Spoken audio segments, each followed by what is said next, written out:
രാജാജി നഗർ സ്വദേശി അലനാണ് മോഡൽ സ്കൂളിലെ വിദ്യാർത്ഥികൾ തമ്മിലുള്ള തർക്കത്തെ തുടർന്ന് കൊല്ലപ്പെട്ടത്. ഫുട്ബോൾ കളിയുമായി ബന്ധപ്പെട്ടായിരുന്നു തർക്കം. രാജനഗറിൽ നിന്നുള്ള സംഘവും ജഗതി കോളനിയിൽ നിന്നുള്ള സംഘവും മുഖാമുഖം വന്നു. രാജനഗർ കോളനിയിലെ കുട്ടികൾക്കൊപ്പമായിരുന്നു അലൻ. ഇരു വിഭാഗങ്ങളും തമ്മിലുള്ള സംഘർഷത്തിനിടെ അലന്റെ നെഞ്ചിൽ ഹൃദയഭാഗത്തായാണ് കുത്തേറ്റത്.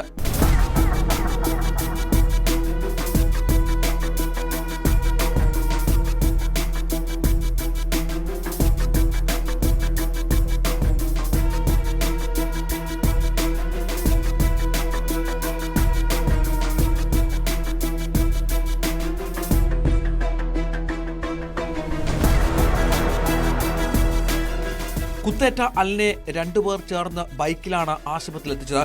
കുത്തേറ്റ ഉടൻ തന്നെ ആശുപത്രിയിലെത്തിച്ചുവെങ്കിലും ജീവൻ രക്ഷിക്കാനായില്ല. സ്കൂൾ യൂണിഫോം ധരിച്ച കുട്ടികളും സംഘത്തിൽ ഉണ്ടായിരുന്നുവെന്ന് ദൃക്സാക്ഷികൾ പറയുന്നു. കുട്ടികൾ തമ്മിലുള്ള തർക്കം പരിഹരിക്കാൻ എത്തിയവരാണ് ആക്രമണം നടത്തിയതെന്നാണ് സൂചന. എറണാകുളത്തെ ഒരു സ്ഥാപനത്തിൽ ജോലി ചെയ്യുന്ന അമ്മയുടെ ഏക ആശ്രയമായിരുന്നു ഈ 18-കാരൻ. അലന്റെ ഏക സഹോദരി നേരത്തെ മരിച്ചതാണ്.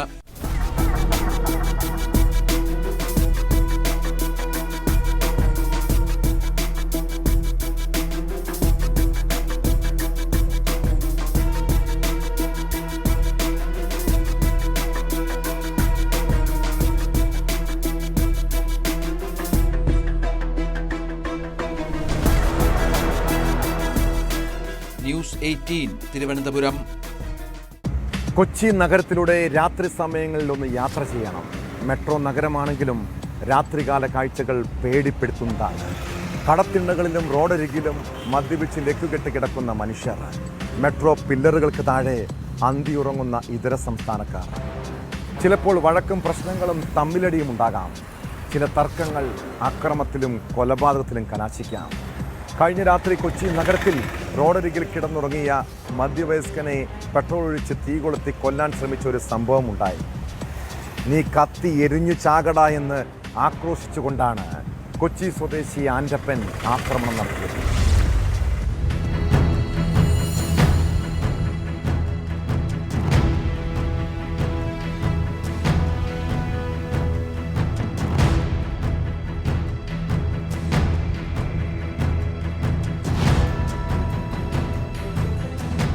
പിറവം കാരക്കോട് 5 സെന്റ് ഉന്നതിയിൽ നെല്ലിക്കുഴി വീട്ടിൽ ജോസഫ് മാത്യുവിന് നേരെയാണ് പുലർച്ചെ 1 മണിയോടെ കൊലപാതക ശ്രമമുണ്ടായത്. സഹോദരൻ അയ്യപ്പൻ റോഡിൽ മെട്രോ തൂറുകൾക്കിടയിലുള്ള സ്ഥലത്ത് കിടന്നുറങ്ങുകയായിരുന്നു ജോസഫ്. കടവന്ത്ര സ്വദേശിയായ ആൻ്റപ്പനാണ് ഇയാളെ പെട്രോളൊഴിച്ച് തീ കൊളുത്തിയത്. പ്രതിയായ ആൻ്റപ്പനെ കടവന്ത്ര പോലീസ് കസ്റ്റഡിയിലെടുത്തു. ജോസഫിന്റെ പോക്കറ്റിൽ നിന്ന് ആൻ്റപ്പൻ എടുത്ത പണം തിരികെ ചോദിച്ചതിന്റെ വിരോധമാണ് ആക്രമണത്തിന് കാരണം. ഉറക്കത്തിനിടെ പോക്കറ്റിൽ നിന്നും പണമെടുത്തപ്പോൾ ജോസഫ് ഉണർന്നു. ആൻ്റപ്പനും ഇയാളും തമ്മിൽ വാക്കേറ്റമുണ്ടായി. തുടർന്ന് ആൻ്റപ്പൻ സ്ഥലത്ത് നിന്ന് പോയി. കുറേ സമയത്തിന് ശേഷം തിരികെ എത്തിയ ആൻ്റപ്പൻ ഉറങ്ങിക്കിടന്ന ജോസഫിന്റെ ദേഹത്ത് പെട്രോൾ ഒഴിച്ച് തീ കൊളുത്തുകയായിരുന്നു. നാട്ടുകാർ വിവരമറിയിച്ചതിനെ തുടർന്നാണ് പോലീസ് എത്തി ആൻ്റപ്പനെ കസ്റ്റഡിയിലെടുത്തത്. ശരീരത്തിൽ 50% പൊള്ളലേറ്റ ജോസഫ് ഗുരുതരാവസ്ഥയിൽ ചികിത്സയിലാണ്. 2 പേരുടെയും ക്രിമിനൽ സാഹചര്യങ്ങൾ പരിശോധിക്കുകയാണെന്ന് പോലീസ് പറഞ്ഞു.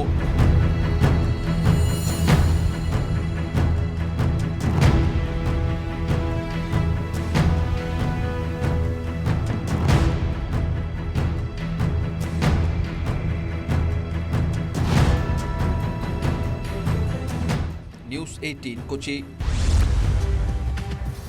ആദ്യമേ പറയട്ടെ, കേരള പോലീസിനൊരു ബിഗ് സല്യൂട്ട്. നടിയും എഴുത്തുകാരിയുമായ കൃഷ്ണതുളസി ഭായി എഴുതിയ ഫേസ്ബുക്ക് കുറിപ്പിൻ്റെ തലക്കെട്ടാണിത്. ഷൂട്ടിംഗ് കഴിഞ്ഞ് വീട്ടിലേക്ക് പോകുന്ന വഴി തിരുവനന്തപുരം ഈസ്റ്റ് ഫോർട്ടിൽ വെച്ച് കൃഷ്ണതുളസിക്കുണ്ടായ ദുരനുഭവത്തിൻ്റെ കഥയിലേക്കാണ്. നടി സഞ്ചരിച്ച കാറിനെ പിന്തുടർന്ന ബൈക്ക് യാത്രക്കാരനായ യുവാവിൻ്റെ നോട്ടം അവരെ ഇപ്പോഴും ഭയപ്പെടുത്തുന്നു. പിന്നീട് പോലീസിൻ്റെ ഹെൽപ്പ് ലൈൻ നമ്പറായ 100-ൽ വിളിച്ചെന്നും 5 മിനിറ്റിനുള്ളിൽ പോലീസ് പാഞ്ഞെത്തിയെന്നും കൃഷ്ണതുളസി പറയുന്നു. പിന്നീട് പോലീസ് ഉദ്യോഗസ്ഥർ വിളിച്ച് വീട്ടിലെത്തിയോ എന്ന് തിരക്കുകയും ചെയ്തു. ഒറ്റയ്ക്ക് യാത്ര ചെയ്യുന്ന സ്ത്രീകൾക്ക് ഇതുപോലെ ഒരു പ്രശ്നം നേരിടേണ്ടി വന്നാൽ കേരള പോലീസ് ഒരു ധൈര്യമെന്നാണ് നടിയുടെ അനുഭവക്കുറിപ്പ്.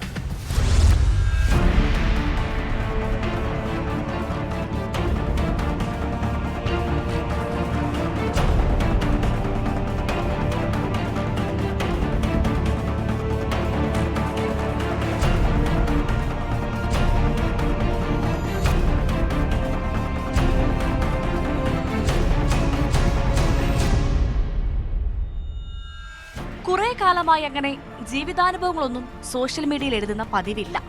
പക്ഷേ എനിക്കുണ്ടായ ഈ ഒരു അനുഭവം പലർക്കും ഉപകാരപ്പെടുമെന്ന് തോന്നുന്നത് കൊണ്ട് മാത്രം എഴുതാമെന്ന് കരുതി. കുറച്ചു ദിവസം മുൻപ് രാത്രി ഏകദേശം 10:30 കഴിഞ്ഞിട്ടുണ്ടാകും. ഞാനും എൻ്റെ ഒരു സഹായിയും കൂടി ഷൂട്ട് കഴിഞ്ഞ് തിരികെ വീട്ടിലേക്ക് പോകുന്ന സമയം. ഈസ്റ്റ് ഫോർട്ട് കഴിഞ്ഞപ്പോൾ കാറിന്റെ ഉള്ളിലേക്ക് ബൈക്കിൽ വന്നൊരാൾ എത്തി നോക്കി. വണ്ടിയിൽ ഞങ്ങൾ 2 സ്ത്രീകൾ മാത്രം. അതോടെ അയാൾ ബൈക്കിൽ ഞങ്ങളെ ഫോളോ ചെയ്യാൻ തുടങ്ങി. തമ്പാനൂർ എത്താറായപ്പോൾ അയാൾ ഞങ്ങളുടെ തൊട്ടടുത്ത്. നല്ല സ്പീഡിൽ അയാൾ ഞങ്ങളെ ഫോളോ ചെയ്യുന്നു എന്ന് മനസ്സിലാക്കിയപ്പോൾ തന്നെ വലിയൊരു ഭയം മനസ്സിലുണ്ടായിരുന്നു. പിന്നീട് അത് ചെറിയൊരു ഭീതിയായി മാറി. ഒപ്പമുണ്ടായിരുന്ന സഹായിയായ സ്ത്രീയെ അവർ താമസിക്കുന്ന തമ്പാനൂർ ബസ് സ്റ്റാൻഡിന് സമീപം ഞാൻ ഇറക്കി. അപ്പോൾ അയാളും ബൈക്കിൽ എന്റെ കാറിന് സമീപമുണ്ട്. പെട്ടെന്ന് ഞാൻ നോക്കിയപ്പോൾ അയാൾ ഓടി വന്ന് എന്റെ വണ്ടിക്ക് ചുറ്റും നടക്കുന്നു. എന്നോട് ഗ്ലാസ് താഴ്ത്താൻ പറയുന്നു. എന്റെ ഡ്രൈവിംഗ് സീറ്റിനടുത്തുള്ള ഡോറിൽ അയാൾ തട്ടി. പിന്നെ അങ്ങോട്ട് ആകെ ബഹളം. കാറിൽ തട്ടിയുള്ള അയാളുടെ നിൽപ്പ് കണ്ട് എനിക്ക് ആകെപ്പാടെ ബോധം പോകുമെന്നാണ് ആദ്യം തോന്നിയത്. അപ്പോൾ കണ്ട ഒരു ഗ്യാപ്പിൽ ഞാൻ കാർ വേഗം മുന്നോട്ടെടുത്തു. അയാൾ മറ്റൊരു വണ്ടിയുടെ പുറകിൽ നിന്ന് വീണ്ടും എന്റെ അടുത്തെത്താൻ നോക്കുന്നത് അപ്പോഴാണ് ഞാൻ കണ്ടത്. എന്താണെന്നറിയില്ല, എന്തോ പെട്ടെന്ന് തോന്നിയ ഒരു ഉൾപ്രേരണയാൽ പെട്ടെന്ന് ഞാൻ ഫോൺ എടുത്തു. 100ലേക്ക് ഡയൽ ചെയ്തു. വിളിച്ചപ്പോൾ തന്നെ ഒരു ലേഡി ഓഫീസറാണ് ഫോൺ എടുത്തത്. ഞാൻ അവരോട് പറഞ്ഞു, ഒരാൾ എന്നെ ഫോളോ ചെയ്യുന്നുണ്ട്, ബുദ്ധിമുട്ടിക്കുന്നുണ്ട്, എന്താണ് ചെയ്യേണ്ടതെന്ന് എനിക്കറിയില്ല എന്ന്. സത്യം പറഞ്ഞാൽ അത് പറഞ്ഞുകൊണ്ടിരിക്കുമ്പോൾ എനിക്ക് കരച്ചിൽ വന്നിരുന്നു. ഞാൻ അറിയാതെ ഒന്ന് വിതുമ്പി പോവുകയും ചെയ്തു. എവിടെയാണ് നിൽക്കുന്നതെന്നാണ് ലേഡി ഓഫീസർ അപ്പോൾ എന്നോട് ചോദിച്ചത്. ഞാൻ അവർക്ക് എന്റെ ലൊക്കേഷൻ പറഞ്ഞു കൊടുത്തു. ഉടൻ തന്നെ എനിക്കൊരു കോള് വന്നു. പോലീസിൽ നിന്നായിരുന്നു ആ കോള്. എവിടെയാണ് നിൽക്കുന്നതെന്ന് ആണ് എന്നോട് അവർ ചോദിച്ചത്. 5 മിനിറ്റിനുള്ളിൽ ഒരു പോലീസ് ജീപ്പ് എന്റെ അടുത്തെത്തി. ഞാൻ വണ്ടിക്കുള്ളിൽ നിന്ന് തന്നെ അവരോട് കാര്യങ്ങളൊക്കെ പറഞ്ഞു. ഞാൻ എന്നെ ഫോളോ ചെയ്ത അയാളെ ചൂണ്ടിക്കാണിച്ചു കൊടുക്കുകയും ചെയ്തു. 2 ഓഫീസർമാർ പോയി അയാളെ വിളിച്ചുകൊണ്ട് വന്നു. അവർ ചോദിക്കുമ്പോൾ അയാൾ പറഞ്ഞത് എനിക്കെന്തോ നോട്ടീസ് കൊടുക്കാൻ വന്നതാണെന്നാണ്. ഒരു സ്ത്രീയെ ബൈക്കിൽ ഫോളോ ചെയ്താണോ നോട്ടീസ് കൊടുക്കുന്നതെന്ന് ചോദിച്ചപ്പോൾ അയാൾക്ക് മിണ്ടാട്ടമില്ല. അതോടെ അയാൾ പോലീസുകാരെ ഭീഷണിപ്പെടുത്താൻ തുടങ്ങി. ഏതോ പോലീസ് ഓഫീസറെ അയാൾക്കറിയാമെന്നായിരുന്നു ആ ഭീഷണി. പോലീസ് ഓഫീസറെ അറിയുന്നത് കൊണ്ട് സ്ത്രീകളെ രാത്രി നീ ഫോളോ ചെയ്യുമോ എന്ന് പോലീസ് ഉദ്യോഗസ്ഥർ ആക്രോശിച്ചു. കേസ് എടുക്കണോ എന്ന് ഓഫീസർമാർ എന്നോട് ചോദിച്ചപ്പോൾ അയാളെ താക്കീത് ചെയ്ത് വിട്ടാൽ മതിയെന്ന് ഞാൻ പറഞ്ഞതോടെ നടപടിയൊന്നും പിന്നീട് സ്വീകരിച്ചില്ല. ആ ഓഫീസർമാർ എന്നോട് ധൈര്യമായി പൊയ്ക്കൊള്ളാൻ പറഞ്ഞു. ഒരു 10 മിനിറ്റ് കഴിഞ്ഞപ്പോൾ വീണ്ടും എനിക്ക് പോലീസിന്റെ ഫോൺ കോൾ വന്നു. എല്ലാം ഓക്കെ അല്ലേ എന്നായിരുന്നു ആ ചോദ്യം. ഞാൻ വീട്ടിലെത്തി അല്പം കഴിഞ്ഞപ്പോൾ വീണ്ടും ഒരു ഓഫീസർ വിളിച്ചു. വീട്ടിലെത്തിയോ എന്ന് അന്വേഷിച്ചു. ഫോൺ കട്ട് ചെയ്യും മുൻപ് ആ ഓഫീസർ എന്നോട് ചോദിച്ചത് ഇങ്ങനെയായിരുന്നു, ഹാപ്പി അല്ലേ? അതേ എന്ന് ഞാൻ സന്തോഷത്തോടു കൂടിയാണ് മറുപടി കൊടുത്തത്. ഇങ്ങനെയൊരു ചോദ്യം നമ്മൾ നമ്മുടെ ജീവിതത്തിൽ അപൂർവമായി മാത്രം കേൾക്കുന്ന ചോദ്യമാണല്ലോ അല്ലേ? ഒറ്റയ്ക്ക് യാത്ര ചെയ്യുന്നവർക്ക് എവിടെയെങ്കിലും തനിയെ ഇതുപോലൊരു പ്രശ്നം നേരിടേണ്ടി വരുമ്പോൾ ധൈര്യമായി നമുക്ക് 100ലേക്ക് ഡയൽ ചെയ്യാം. എന്തെങ്കിലും പ്രശ്നങ്ങളിൽ ഒറ്റയ്ക്കായി പോയ സ്ത്രീകൾക്ക് കേരള പോലീസ് ഒരു ധൈര്യമാണ്.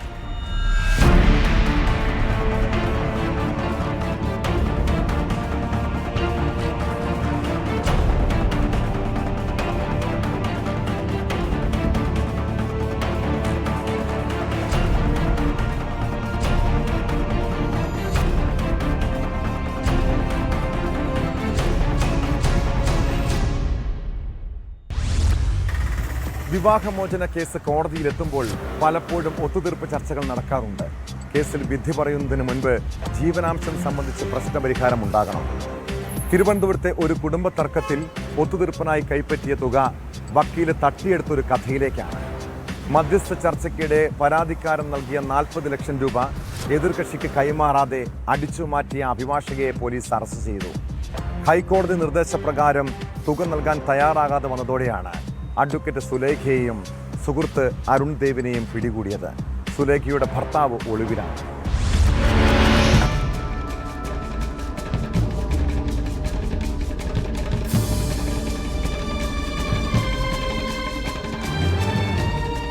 വിവാഹമോചന കേസിൽ കുടുംബ കോടതി മധ്യസ്ഥതയ്ക്കിടെ പരാതിക്കാരൻ നൽകിയ 40 ലക്ഷം രൂപ എതിർകക്ഷിക്ക് കൈമാറാതെ വ്യക്തിപരമായ ആവശ്യങ്ങൾക്ക് ഉപയോഗിച്ചെന്നാണ് പരാതി. 2025 ജൂലൈയിൽ തുക അഭിഭാഷകയുടെ ഭർത്താവിന്റെ അക്കൗണ്ടിലേക്ക് കൈമാറിയെങ്കിലും പിന്നീട് 11.20 ലക്ഷം മാത്രം തിരികെ നൽകി. 28.80 ലക്ഷം ഇപ്പോഴും കുടിശ്ശികയായി ഉണ്ട്. ഹൈക്കോടതിയിൽ സമർപ്പിച്ച സത്യവാങ്മൂലത്തിൽ ഹർജിക്കാരന്റെ സമ്മതത്തോടെ പണം ബിസിനസ് ആവശ്യങ്ങൾക്ക് ഉപയോഗിച്ചു എന്ന തെറ്റായ അവകാശവാദമാണ് ഉന്നയിച്ചത്.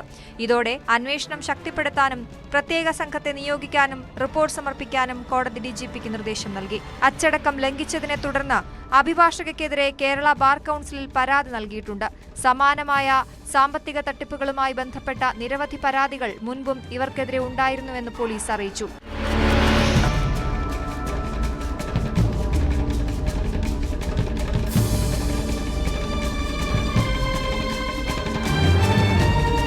മുൻപ് ഹൈക്കോടതി അറസ്റ്റ് വാറന്റ് പുറപ്പെടുവിച്ചിരുന്നുവെങ്കിലും 10 ദിവസത്തിനുള്ളിൽ തുക തിരികെ നൽകുമെന്ന അഭിഭാഷകയുടെ അഭ്യർത്ഥനയെ തുടർന്ന് അറസ്റ്റ് നടപടി താൽക്കാലികമായി നിർത്തിവച്ചിരുന്നു. എന്നാൽ സമയപരിധി പലതവണ ലംഘിച്ചതോടെ കോടതി കടുത്ത നിലപാട് സ്വീകരിച്ചു. സുലേഖയെയും അരുൺ ദേവിനെയും തമിഴ്നാട്ടിലെ എടപ്പാളിൽ നിന്ന് അറസ്റ്റ് ചെയ്യുകയായിരുന്നു. രണ്ടാം പ്രതിയും സുലേഖയുടെ ഭർത്താവുമായ നസീർ ഒളിവിലാണ്.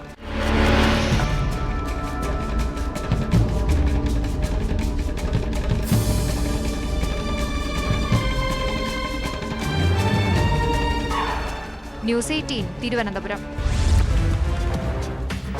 മലപ്പുറം പള്ളിക്കുത്ത് സ്വദേശിയും ഡൽഹിയിലെ വ്യവസായിയുമായ രതീഷ് വർഷങ്ങൾക്ക് ശേഷം സഹപാഠിയും നാട്ടുകാരിയുമായ യുവതിയെ ഫേസ്ബുക്കിൽ കണ്ടുമുട്ടുന്നു. നാട്ടുവിശേഷങ്ങളും പഴയ കഥകളുമൊക്കെ പറഞ്ഞ് അവർ സൗഹൃദത്തിലായി. കൂട്ടുകാരി സിന്ധു ആ സൗഹൃദം മുതലെടുത്ത് ഇടയ്ക്ക് പണം കടവാങ്ങാൻ തുടങ്ങി. അത് തിരികെ ചോദിച്ചപ്പോൾ ഭീഷണി. പിന്നീട് വീട്ടിൽ വിളിച്ചു വരുത്തി അർദ്ധനഗ്നനാക്കി മർദ്ദനം. 5 മാസം മുൻപ് രതീഷ് ആത്മഹത്യ ചെയ്തതോടെയാണ് കൂട്ടുകാരിയുടെ ചതിയും ഹണി ട്രാപ്പും പുറംലോകമറിഞ്ഞത്. കേസിൽ പള്ളിക്കുത്ത് സ്വദേശിനി സിന്ധു ഉൾപ്പെടെ 4 പേർ അറസ്റ്റിലായി. സിന്ധുവിനെ കൂടാതെ ഭർത്താവ് ശ്രീരാജ്, സിന്ധുവിൻ്റെ ബന്ധു പ്രവീൺ, ശ്രീരാജിൻ്റെ സുഹൃത്ത് മഹേഷ് എന്നിവരെയാണ് പ്രത്യേക അന്വേഷണ സംഘം അറസ്റ്റ് ചെയ്തത്.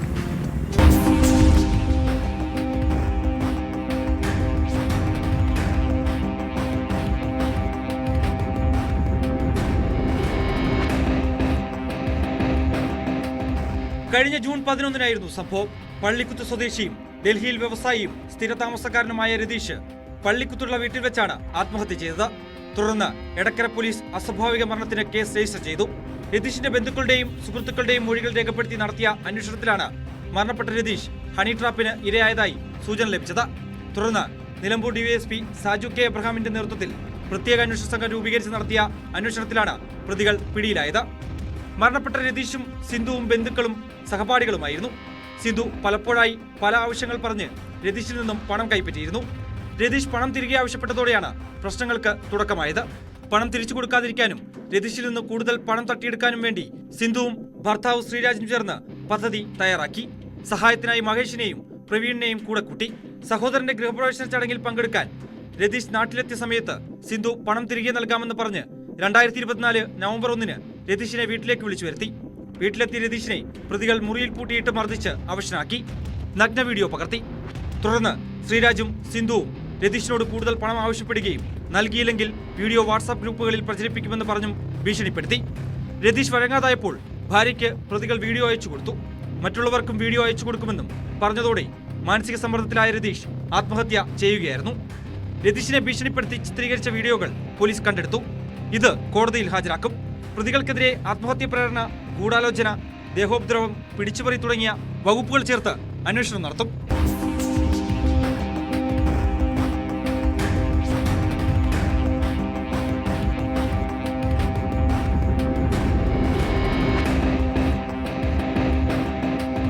ന്യൂസ് 18 മലപ്പുറം. സ്വന്തം നാട് തിരുവനന്തപുരം കാഞ്ഞിരംകുളം. പേര് ഷിബു എസ് നായർ. നാട്ടിൽ ഇയാളൊരു കൊടും ക്രിമിനലാണ്. പോലീസുകാരെ ആക്രമിച്ചതടക്കം 40ഓളം കേസുകളിലെ പ്രതി. എന്നാൽ പരിചയമില്ലാത്തവർക്ക് മുന്നിൽ അയാൾ പല രീതിയിൽ പ്രത്യക്ഷപ്പെടും. വിധവകളായ സ്ത്രീകൾക്ക് ഷിബു പാസ്റ്ററാണ്. പ്രാർത്ഥനയും രോഗശാന്തി ശുശ്രൂഷയും നടത്താനെത്തി പണവും സ്വർണവും തട്ടിയെടുക്കുന്ന പണിയുമുണ്ട്. കഴിഞ്ഞ ദിവസം ഒരു പരാതിയെ തുടർന്ന് സ്റ്റേഷനിലേക്ക് വിളിച്ചു വരുത്തിയ ഷിബു അവിടെ കാട്ടിക്കുട്ടിയ പരാക്രമത്തെക്കുറിച്ച് അറിയണം. കാഞ്ഞിരംകുളം സ്റ്റേഷനിലെത്തി പോലീസ് ഉദ്യോഗസ്ഥനെ വെട്ടി പരിക്കേൽപ്പിച്ച കേസിൽ പ്രതിയെ പോലീസ് അറസ്റ്റ് ചെയ്തു.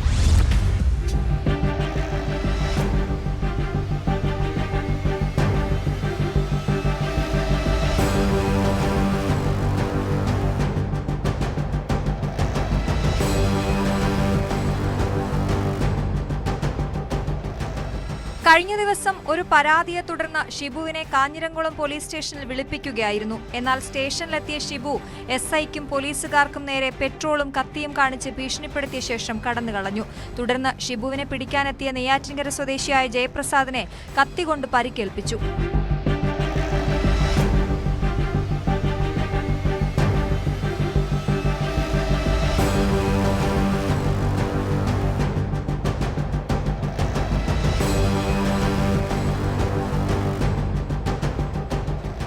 കാഞ്ഞിരംകുളം പോലീസ് സ്റ്റേഷന് പുറമെ കേരളത്തിലെ വിവിധ പോലീസ് സ്റ്റേഷനുകളിലായി 40-ലധികം കേസിലെ പ്രതിയാണ് ഷിബു. പാസ്റ്റർ ചമഞ്ഞ് വയോധികരിൽ നിന്നും വിധവകളിൽ നിന്നും സ്വർണവും രൂപയും കവർന്ന കേസിലും പ്രതിയാണ്.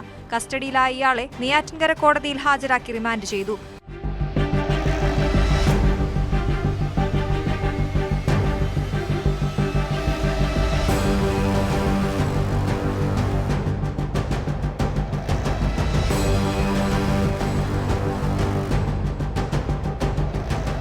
ന്യൂസ് 18 തിരുവനന്തപുരം. തിരുവനന്തപുരം വർക്കലയിൽ ശ്രീകുട്ടി എന്ന 19-കാരിയെ ട്രെയിനിൽ നിന്നും തള്ളിയിട്ട് കൊലപ്പെടുത്താൻ ശ്രമിച്ച സംഭവം ഞെട്ടലോടെയാണ് നമ്മൾ കേട്ടത്. ആ ഭീതിപ്പെടുത്തുന്ന കാഴ്ച പോലീസ് വീണ്ടും പുനരാവിഷ്കരിച്ചു. കേസിലെ പ്രതി സുരേഷുമായി തെളിവെടുപ്പിന് എത്തിച്ചപ്പോൾ അയാൾ ആക്രമണത്തെക്കുറിച്ച് പോലീസിനോട് തുറന്നു പറഞ്ഞു. പെൺകുട്ടിയെ ആക്രമിച്ച സംഭവവും താൻ റെയിൽവേ സ്റ്റേഷനിൽ എത്തിയതടക്കമുള്ള കാര്യങ്ങളും യാതൊരു ഭാവഭേദവുമില്ലാതെയാണ് പ്രതി പോലീസിനോട് വിശദീകരിച്ചത്.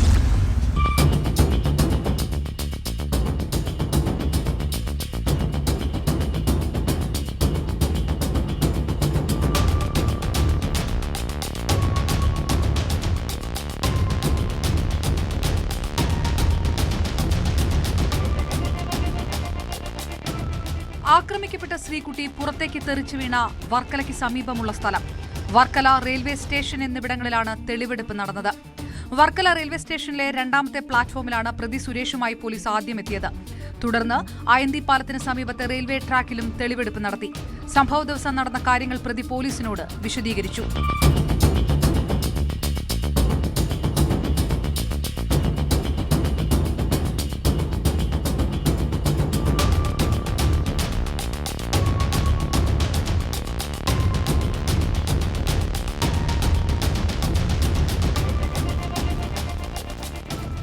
ആക്രമണം നടന്ന കേരള എക്സ്പ്രസിന്റെ ജനറൽ കമ്പാർട്ട്മെന്റിൽ വെച്ച് സംഭവത്തിന്റെ പുനരാവിഷ്കരണം പ്രതിയുമായി റെയിൽവേ പോലീസ് നടത്തിയിരുന്നു. പ്രതി ട്രെയിനിൽ കയറും മുൻപ് മദ്യപിച്ച കോട്ടയത്തെ ബാറുകളിൽ ചെന്ന് ശനിയാഴ്ചയാണ് തെളിവെടുപ്പ് നടത്തിയത്. Railway police DYSP, railway SHO എന്നിവരുടെ നേതൃത്വത്തിലായിരുന്നു തെളിവെടുപ്പ്. തെളിവെടുപ്പ് പൂർത്തിയാകുന്ന മുറയ്ക്ക് പ്രതി സുരേഷ് കുമാറിനെ തിരികെ കോടതിയിൽ ഹാജരാക്കും. കേസിൽ അതിവേഗം കുറ്റപത്രം സമർപ്പിക്കാനാണ് റെയിൽവേ പോലീസിന്റെ നീക്കം.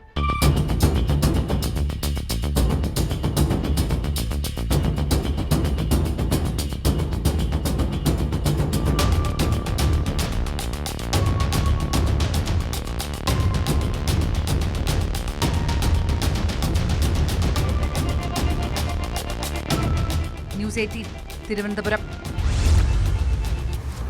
കണ്ണൂരിൽ BLO അനീഷ് ജോർജ് വീടിനുള്ളിൽ ജീവനൊടുക്കിയതിൻ്റെ കാരണം എന്താണ്? ജോലി സമ്മർദ്ദമോ അതോ CPMന്റെ ഭീഷണിയോ? BLO അനീഷിന് CPM ഭീഷണി ഉണ്ടായിരുന്നുവെന്ന് തെളിയിക്കുന്ന ശബ്ദരേഖ കോൺഗ്രസ് പുറത്തുവിട്ടു. CPM പ്രവർത്തകൻ റഫീഖ് ഭീഷണിപ്പെടുത്തുന്നുവെന്ന് അനീഷ് പറയുന്ന ശബ്ദരേഖയാണ് പുറത്തുവന്നത്. അതിനിടെ അനീഷ് ജോർജിൻ്റെ ആത്മഹത്യ ജോലി സമ്മർദ്ദം കാരണമല്ലെന്ന കളക്ടറുടെ റിപ്പോർട്ട് തള്ളി കുടുംബം രംഗത്തെത്തി. BLOയുടെ മരണവും SIR ജോലികളും തമ്മിൽ ബന്ധമില്ലെന്ന നിലപാടിലാണ് ജില്ലാ collector.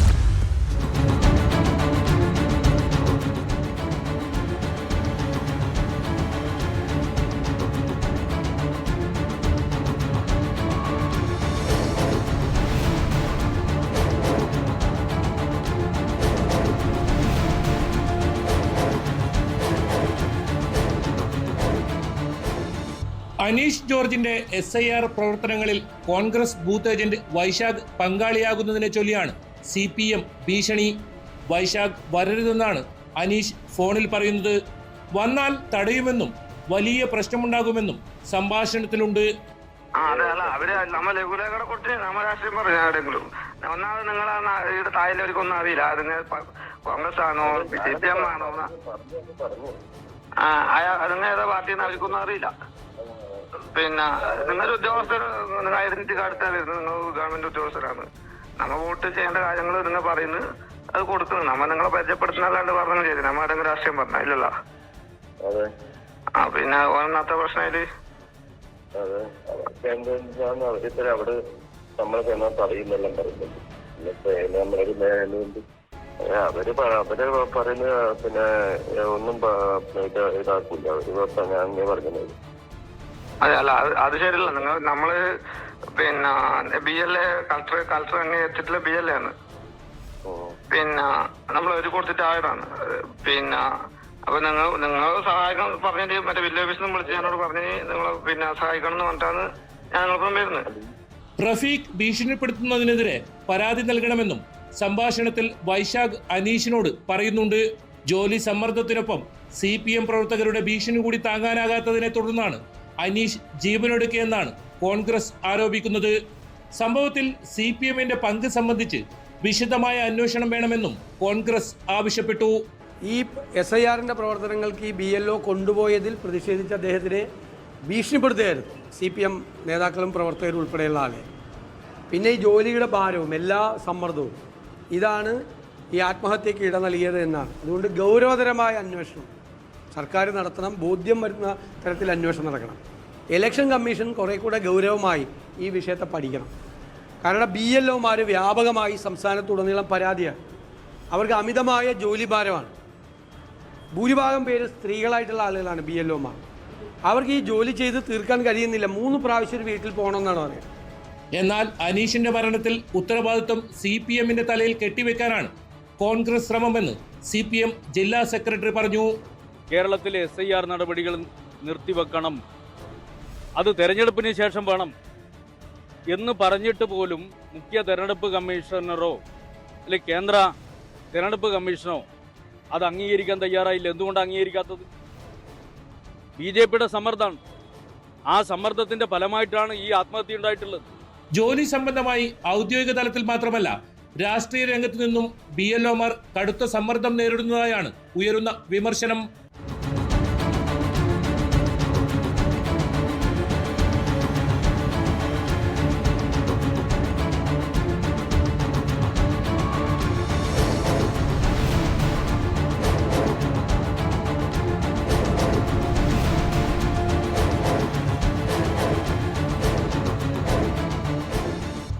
News 18 Kannur. Thiruvananthapuram Mukkola south Indian ബാങ്കിൽ രാവിലെ ഒരു ഇമെയിൽ സന്ദേശം എത്തുന്നു. ബാങ്കിനുള്ളിൽ ബോംബ് വെച്ചിട്ടുണ്ടെന്നും രാവിലെ 10:30 ബോംബ് പൊട്ടുമെന്നും ഭീഷണി. പരിഭ്രാന്തിയിലായ ജീവനക്കാർ ബാങ്കിന് പുറത്തേക്ക് ഓടി. പിന്നാലെ ഡോഗ് സ്ക്വാഡും പോലീസും എത്തി പരിശോധന. അതോടെ ഭീഷണി വ്യാജമാണെന്ന് ബോധ്യമായി. ഇമെയിലിൻ്റെ ഉറവിടം കേന്ദ്രീകരിച്ച് പോലീസ് അന്വേഷണം ആരംഭിച്ചു. LTT പരാമർശമടക്കം തമിഴ്നാട് രാഷ്ട്രീയമാണ് മെയിലിൽ ഉള്ളടക്കം.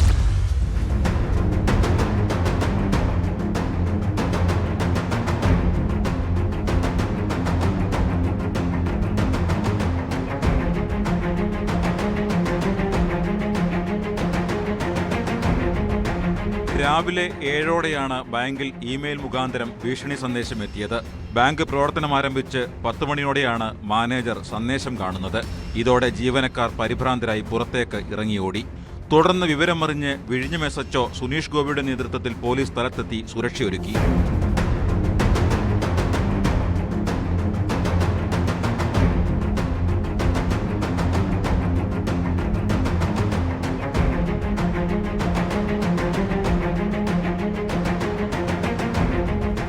രഞ്ജൻ ബാബു @underworld.dog എന്ന മെയിൽ ID നിന്നുമാണ് സന്ദേശം അയച്ചിരിക്കുന്നത്. 10:30 ബോംബ് പൊട്ടുമെന്നും ജീവനക്കാർ ഉൾപ്പെടെയുള്ളവർ മാറണമെന്നുമായിരുന്നു സന്ദേശം. LTT പരാമർശമടക്കം തമിഴ്നാട് രാഷ്ട്രീയവും കത്തിലുണ്ട്. പരസ്പര ബന്ധമില്ലാത്ത കാര്യങ്ങളാണ് കത്തിലുള്ളതെന്ന് ബാങ്ക് അധികൃതർ പറഞ്ഞു. ബാങ്കിന് മുകളിൽ വിഴിഞ്ഞത്തെ തുറമുഖ കമ്പനിയിലേക്ക് ചരക്കു നീക്കം നടത്തുന്ന ഷിപ്പിംഗ് കമ്പനിയുടെ ഓഫീസ് പ്രവർത്തിക്കുന്നുണ്ട്. ഇവിടെയും ബോംബ് സ്ക്വാഡ് പരിശോധന നടത്തി.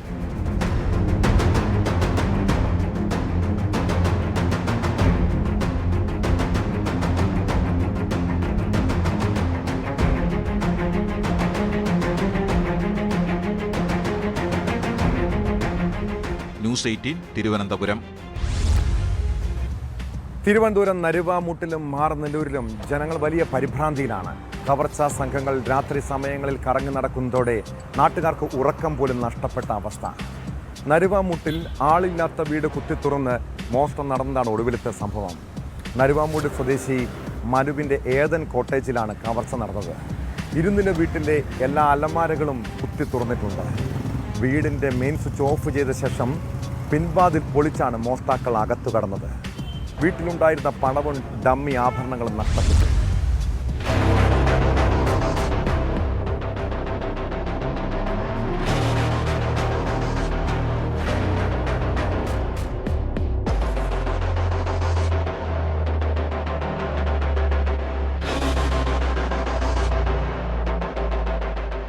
മുക്കം പാലമൂട് സ്വദേശി മനുവും കുടുംബവും വെട്ടുകാട് പള്ളിയിൽ പോയപ്പോഴായിരുന്നു സംഭവം.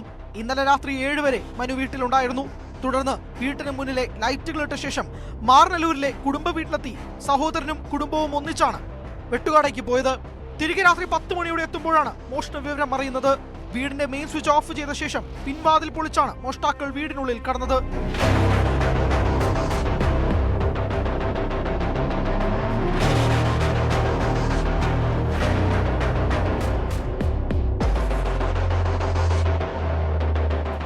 ഇരുന്നില വീട്ടിലെ എല്ലാ അലമാരകളും കുത്തി തുറന്നിട്ടുണ്ട്. സ്വർണം വീട്ടിൽ സൂക്ഷിച്ചിട്ടില്ലെന്നാണ് വീട്ടുടമ അറിയിച്ചത്. വീട്ടിലുണ്ടായിരുന്ന കുറച്ച് പണവും ഡെമ്മി ആഭരണങ്ങളും നഷ്ടമായിട്ടുണ്ട്. തൊട്ടടുത്ത മാറനല്ലൂർ പഞ്ചായത്തിൽ നിരന്തരമായി മോഷണങ്ങൾ നടന്നിട്ടും പോലീസ് സ്റ്റേഷനുകളിൽ ആവശ്യത്തിന് പോലീസിനെ നൽകാനുള്ള നടപടി സ്വീകരിക്കുന്നില്ലെന്ന ആക്ഷേപം ഉയർന്നിട്ടുണ്ട്. മാറനല്ലൂരിലെ മോഷണത്തിന് സമാനമായ മോഷണമായതിനാൽ തുടർ പരിശോധനകൾ ഊർജിതമാക്കുകയാണ് പോലീസ്.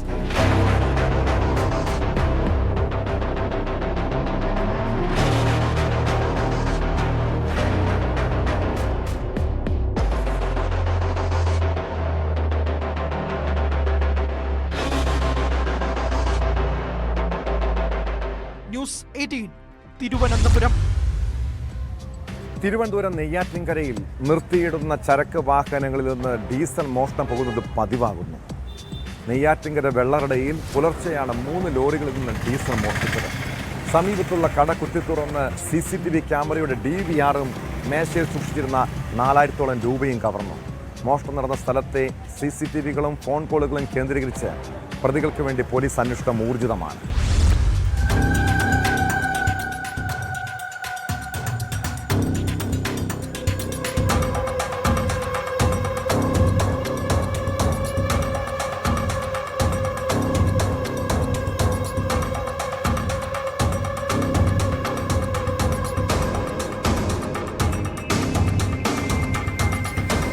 വെള്ളറട ചാരുംകുഴിയിൽ പ്രവർത്തിക്കുന്ന ഡേവിഡിന്റെ ഉടമസ്ഥതയിലുള്ള ടയർ വർക്ക്ഷോപ്പിലും സമീപത്തെ യേശുദാസിന്റെ കടയിലുമാണ് മോഷണം നടന്നത്. ഡേവിഡിന്റെ സ്ഥാപനത്തിൽ നിർത്തിയിട്ടിരുന്ന 2 ലോറികളിൽ നിന്നായി 200 ലിറ്ററിലധികം ഡീസൽ കവർന്നു. ഞങ്ങൾ രാവിലെ ഒന്ന് തുറന്നപ്പോഴത്തേക്കാണ് പൂട്ട് കുത്തി പൊളിച്ച് അകത്ത് കയറി വണ്ടിയുടെ ബാറ്ററി ഓയിലുകളൊക്കെ വാരി കൊണ്ട് പോയിട്ട് നമ്മുടെ സാധനങ്ങളെല്ലാം വലിച്ചു വാരിയിട്ടിരിക്കുക. പൈസ എന്താ തപ്പിയതായിരിക്കും. എല്ലാം വലിച്ചു പൊളിച്ചിട്ട് ഇതുപോലെ നേരത്തെ ആയിട്ടുണ്ട്.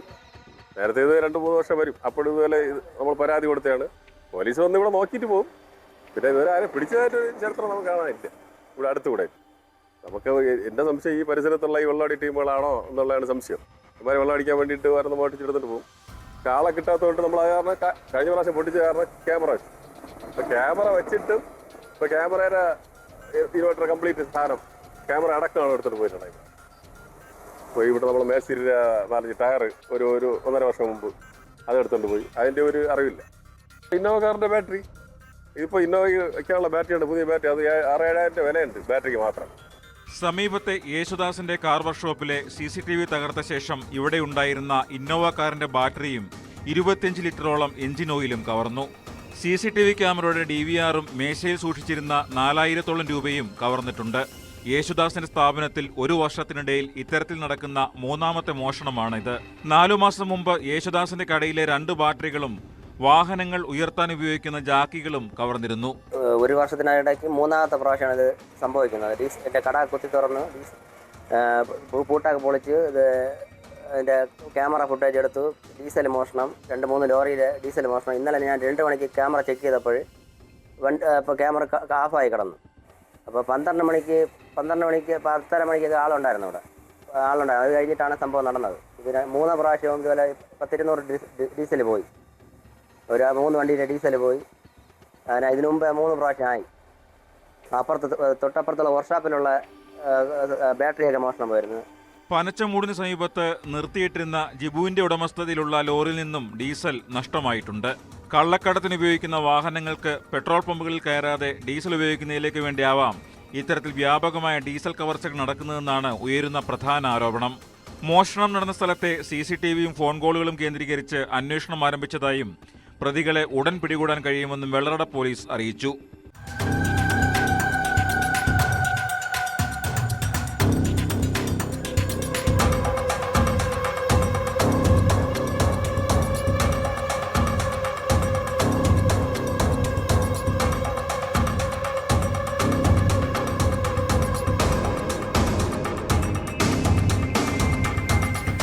ന്യൂസ് 18 തിരുവനന്തപുരം. കൊല്ലം ചടയമംഗലത്ത് വൻ ലഹരി വേട്ട.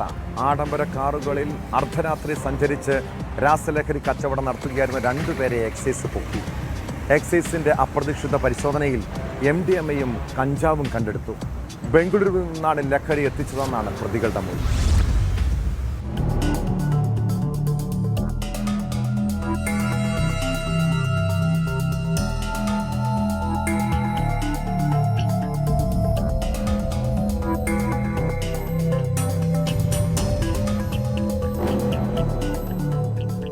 കഴിഞ്ഞ ദിവസം അർദ്ധരാത്രിയിൽ നിലമേൽ പ്രദേശത്ത് ആഡംബര കാറുകളിൽ കറങ്ങി നടന്ന് രാസലഹരി കച്ചവടം നടത്തിയിരുന്ന നിലമേൽ സ്വദേശികളായ 2 പേരെയാണ് ചടയമംഗലം എക്സൈസ് സംഘം അറസ്റ്റ് ചെയ്തത്. ചടയമംഗലം എക്സൈസ് റേഞ്ച് ഇൻസ്പെക്ടർ രാജേഷിന്റെ നേതൃത്വത്തിൽ നടത്തിയ പ്രത്യേക പരിശോധനയിലായിരുന്നു അറസ്റ്റ്. 14.2 ഗ്രാം MDMAയുമായി നിലമേൽ സ്വദേശികളായ 34 വയസ്സുള്ള മുഹമ്മദ് യാസിർ, 35 വയസ്സുള്ള മുഹമ്മദ് റാഫി എന്നിവരാണ് പിടിയിലായത്. ഇവർ സഞ്ചരിച്ച വാഹനവും എക്സൈസ് സംഘം കസ്റ്റഡിയിലെടുത്തു.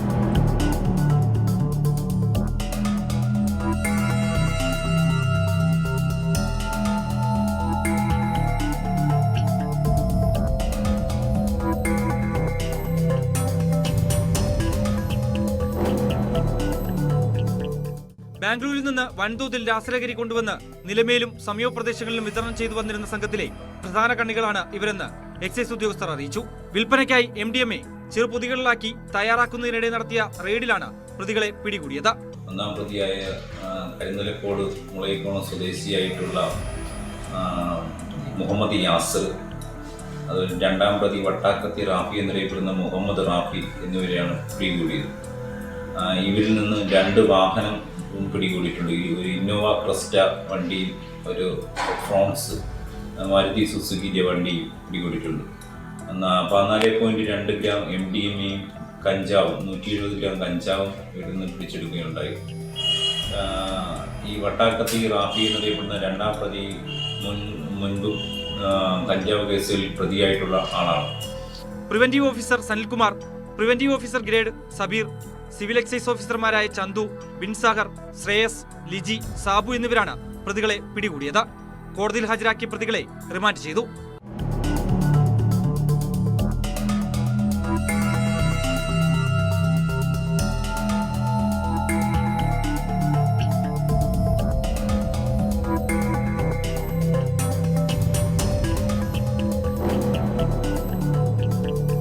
ന്യൂസ് 18 കൊട്ടാരക്കര.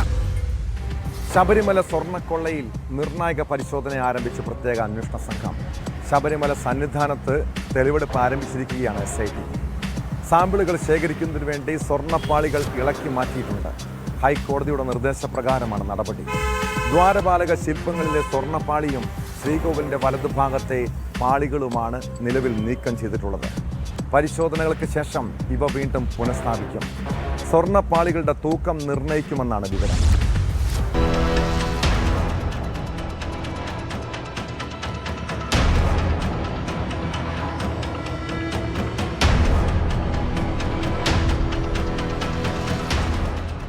വളരെ സുപ്രധാനമായ നടപടികളാണ് ഇന്ന് SITയുടെ ഭാഗത്തു നിന്ന് ഉണ്ടായത്. ദ്വാരപാലക ശില്പങ്ങൾക്ക് താഴെയുള്ള പീഠങ്ങളും കട്ടളപ്പാളിയും അതോടൊപ്പം തന്നെ ശ്രീകോവിലിന് വശങ്ങളിലെ 4 തൂണുകളിലെ പാളികളുമാണ് അഴിച്ചെടുത്തത്. ഇനി ഇതിന്റെ അളവ് തൂക്കം നോക്കിയ ശേഷമായിരിക്കും പുനഃസ്ഥാപിക്കുക. സ്പെഷ്യൽ ഇൻവെസ്റ്റിഗേഷൻ ടീം SP ശശിധരന്റെ നേതൃത്വത്തിലുള്ള സംഘം കഴിഞ്ഞ ദിവസം തന്നെ സന്നിധാനത്ത് എത്തിയിരുന്നു. കഴിഞ്ഞ ദിവസം രേഖകൾ കുറെ പരിശോധിച്ചു. അതിനുശേഷമാണ് ഇന്ന് നടപടികളിലേക്ക് കടന്നത്. ഉച്ചപൂജയ്ക്ക് തൊട്ട് മുൻപാണ് അന്വേഷണ സംഘം ശ്രീകോവിലിന് സമീപമെത്തിയത്. നട അടച്ചതോടുകൂടി തന്നെ പാളികളെല്ലാം അഴിച്ചുമാറ്റിയുള്ള നടപടികൾ പൂർത്തിയാക്കുകയും ചെയ്തിരുന്നു. വളരെ രാഷ്ട്രീയ പ്രാധാന്യം കൂടിയുള്ള ഒരു സമയത്താണ് കാര്യങ്ങൾ നടക്കുന്നതെന്ന പ്രത്യേകത കൂടിയുണ്ട്. തദ്ദേശ തിരഞ്ഞെടുപ്പ് അതിന്റെ പ്രചരണ പ്രവർത്തനങ്ങൾ സംസ്ഥാന വ്യാപകമായി നടക്കുമ്പോഴാണ് ഇത്തരമൊരു നടപടി. അതിന് കാരണവുമുണ്ട്. ED കോടതിയെ സമീപിച്ചിട്ടുണ്ട്. ഈ കേസുമായി ബന്ധപ്പെട്ട രേഖകൾ ഉൾപ്പെടെയാണ് ആവശ്യപ്പെട്ടിട്ടുള്ളത്. ഒരുപക്ഷെ കോടതിക്ക് മുമ്പാകെ ഇനി SITക്ക് പറയാൻ കഴിയുന്നത് പ്രധാനപ്പെട്ട അറസ്റ്റുകൾ ഉൾപ്പെടെ ഇതിനകം പൂർത്തിയാക്കിയിട്ടുണ്ട്. മുരാരി ബാബുവിന്റെയും ഉണ്ണികൃഷ്ണൻ പോറ്റിയുടെയും N വാസുവിന്റെയും ഉൾപ്പെടെ 5 അറസ്റ്റുകൾ പൂർത്തിയാക്കിയിട്ടുണ്ട്. കട്ടളപ്പാളികളുടെ പരിശോധനാ നടപടികളുമായി മുന്നോട്ട് പോകുന്നു. ഈ പരിശോധനകൾ സംസ്ഥാനത്തിന് പുറത്തേക്കും വ്യാപിപ്പിച്ചിട്ടുണ്ട്. അതുകൊണ്ട് തന്നെ കേന്ദ്ര ഏജൻസിയുടെ ആവശ്യം ഇപ്പോൾ ഇല്ല എന്നൊരു വാദം ഉയർത്താൻ സംസ്ഥാനത്തിന് കഴിയുകയും ചെയ്യും. C വിനോദിനൊപ്പം VV Vinod, news 18 Sannidhanam.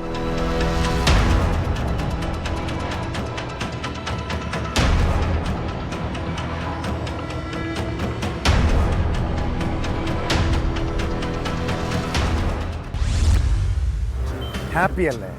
ഇങ്ങനെയൊരു ചോദ്യം നമ്മുടെ ജീവിതത്തിൽ അപൂർവമായി മാത്രം കേൾക്കുന്നതാണല്ലേ? നിങ്ങളുടെ പ്രിയപ്പെട്ടവരോ സുഹൃത്തുക്കളോ സഹപ്രവർത്തകരോ ഇങ്ങനെ ചോദിക്കാറുണ്ടോ? ഇനി അങ്ങനെ ചോദിച്ചാൽ എന്തായിരിക്കും മറുപടി? കുഴപ്പമില്ല. പൊതുവെ മലയാളികൾ പറയുന്നത് ഇതാണ്. കാരണം ഒരു കാര്യത്തിലും നമ്മൾ തൃപ്തരല്ല. നിങ്ങളുടെ പങ്കാളി ഒരു വസ്ത്രം വാങ്ങി നൽകിയാലോ ഭക്ഷണം ഉണ്ടാക്കി തന്നാലോ നിങ്ങളിൽ എത്ര പേർ അത് കൊള്ളാമെന്ന് പറയാറുണ്ട്, അല്ലെങ്കിൽ ഞാൻ ഹാപ്പിയാണെന്ന് പറയാറുണ്ട്? ആ ഒരു വാക്കുണ്ടല്ലോ, അത് കേൾക്കുന്നവരിൽ സന്തോഷമുണ്ടാക്കുന്നതാണ്. ഇങ്ങനെ ഉറ്റവർക്കും കൂട്ടുകാർക്കുമെല്ലാം സന്തോഷം പകരുന്ന മനോഭാവം നമുക്കുണ്ടാകണം. അപ്പോൾ നിങ്ങളും ഹാപ്പിയല്ലേ? ഇതോടെ പോലീസ് പട്രോൾ പൂർണ്ണമാകുന്നു. നമസ്കാരം.